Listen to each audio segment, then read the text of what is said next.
अस्सलाम वालेकुम अज़ीज़ तलबा व तालिबात। सर अब्दुल सत्तार खान इस यूट्यूब चैनल में आप तमाम का इस्तकबाल है। 8th उर्दू ब्रिज कोर्स 2023-24 का ब्रिज कोर्स है। डे 5 पाँचवा दिन अल्फाज बोलना, पढ़ना, लिखना, हर्फ की तब्दीली देखकर लफ्ज़ बोलना, पढ़ना, लिखना। उस्ताद सरफराज ज़ैल की सरगर्मी से मुताल्लिक़ गुफ्तगू करें। अगर लफ्ज़ मौजूद हर्फ की तरतीब बदलने पर कोई दूसरा बामानी लफ्ज़ बन सकता है तो मालूम करें। जैसे सौदा, असवद। आओ अहलियत पैदा करें। लफ्ज़ में मौजूद हर्फ की तरतीब बदलने पर एक नया बामानी लफ्ज़ बनता है। देखिए, गोल, लोग, खर, रुख। अगला है आओ मश्क करें। अल्फाज में मौजूद हर्फ की तरतीब बदल कर बामानी लफ्ज़ बनाइए।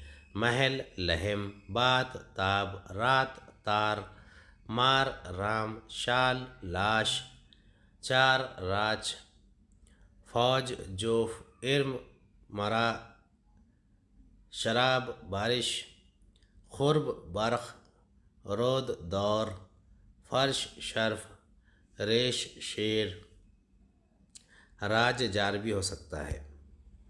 अपने उस्ताद सरपरस की मदद से दरसी किताब, अखबार, रसाले के ज़रिए से अल्फाज तलाश करें जिनके हर्फ तब्दील करने पर नया बामानी लफ्ज़ बनता है। ज़र्फ़, फ़र्ज, लाज, जाल, ताल, लात, गोर, रोग, रंग, गनर, बरख, खुर्ब, सर्द, दर्स, सोर, रोस।